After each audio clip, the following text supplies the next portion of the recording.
आज हम सूर्यकांत त्रिपाठी निराला द्वारा रचित राम की शक्ति पूजा के बारे में विस्तृत जानकारी हासिल करेंगे। जो स्थान भक्तिकाल का संपूर्ण काव्यधारा में है, वही स्थान छायावाद नाम की काव्यधारा का स्थान हिंदी साहित्य की आधुनिक काव्यधाराओं में वही स्वर्ण युग के नाम से जाना जाता है। और उसी काव्यधारा के एक महत्वपूर्ण हस्ताक्षर हैं सूर्यकांत त्रिपाठी निराला। निराला की अनेक रचनाएं हैं, उनमें सर्वाधिक महत्वपूर्ण रचनाओं में से एक राम की शक्ति पूजा।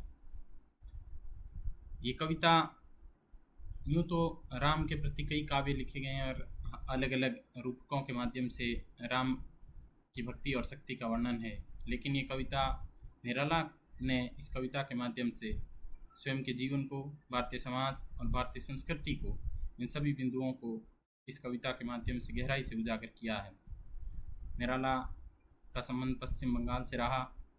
वे एक ऐसे कवि हैं जिन्होंने, उनके काव्य में कई विविधता देखने को मिलती है। न केवल साहित्यिक बल्कि सामाजिक और राजनीतिक विषयों पर भी उनकी लेखनी चली है।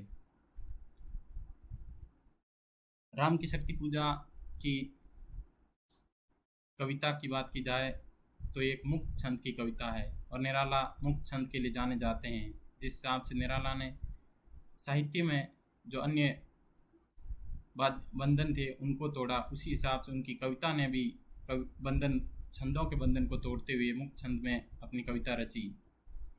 ये कविता शक्ति और भक्ति के संगम को दिखाती है। निराला ने इस कविता के माध्यम से तत्कालीन भारतीय समाज के और स्वयं अपने जीवन के और आगे आने वाले जीवन के लिए भी एक संदेश, महत्वपूर्ण संदेश इस कविता के माध्यम से दिया है।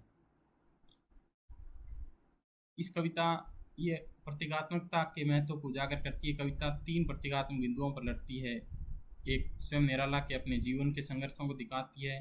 दूसरा, ये कविता तत्कालीन दौर में गांधी जी के माध्यम से भारतीय स्वतंत्रता आंदोलन को भी दिखाती है और आगे भी संदेश देती हुई कविता शक्ति, अन्याय के खिलाफ शक्ति और संघर्ष के उदाहरण को प्रस्तुत करती है। शक्ति का बहुत ही व्यापक अर्थ इस कविता के माध्यम से दिखाया गया है। शक्ति सिर्फ एक भौतिक शक्ति न होकर एक मानसिक और आध्यात्मिक शक्ति भी है, क्योंकि जब इस कविता में जब शक्ति रावण के पक्ष में चली जाती है, तब राम भौतिक साधना नहीं बल्कि एक आध्यात्मिक साधना के माध्यम से ही शक्ति को अपने पक्ष में करते हैं। इस कविता का बहुत बड़ा साहित्यिक महत्व भी इस कविता में है, क्योंकि ये कविता अन्याय के खिलाफ संघर्ष और अन्याय के खिलाफ शक्ति को महत्वपूर्ण पक्षकार के रूप में खड़ा करती है।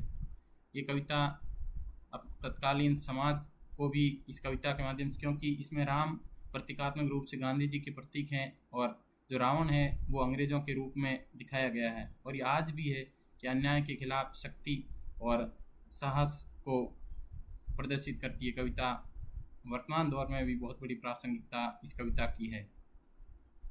निष्कर्षतः ये कहा जा सकता है कि राम की शक्ति पूजा एक प्रेरणास्पद कविता है जो भक्ति और शक्ति के अद्भुत संगम को जोड़ती है। जो एक कविता साहित्यिक रूप से छायावाद और भक्तिकाल को जोड़ती है, तो सामाजिक रूप से और सांस्कृतिक रूप से भारतीय संस्कृति और भारतीय समाज को गहराई से प्रतिबिंबित करती है।